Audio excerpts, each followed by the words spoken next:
Hello, my name is Gabe. My journey through Christianity resembles finding your way through a maze. Having an Episcopalian mom and a Jewish dad added to my confusion. I recall attending synagogue twice, both times for bar mitzvahs of my cousins. During my formative years of 8 to 12, Dad would drop me at some church. My parents never went. And I remember kneeling on wooden rails for eternities, repeating catechisms ad nauseum without any understanding, until my confirmation when it all stopped.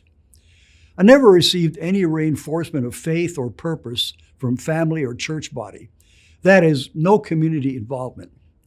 There was a long period of abstinence as well as flitting from church to church during my teens and early 20s until marriage.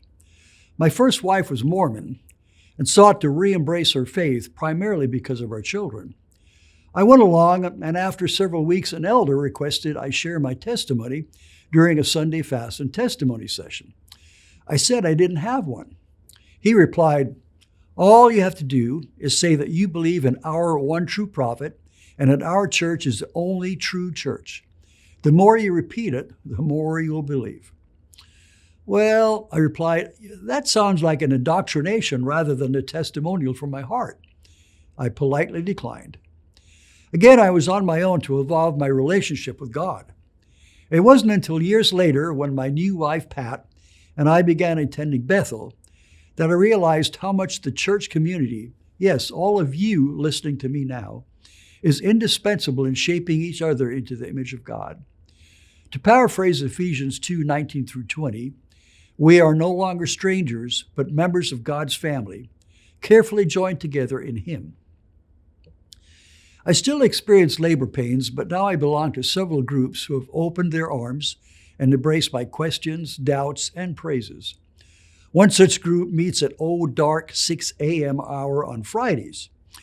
I wasn't thrilled with the time, but 5 or 6 years later, I'm still going. Maybe it's the donuts? Nah, it's the acceptance, support, and grace. Like the raising of a barn, you can't complete a sound structure without a community of hands to lift it up. I may still be a Gentile, but I'm also a citizen, joined with many others, helping to build a foundation, not only within myself, but also within the people and place that I call home. What's your story? Does your journey resonate with mine? If you're feeling alone in your walk, I'd encourage you to find a group, serve, even share your fears. You'd be amazed that despite our differences, we share much more in common. Come on, let's walk together.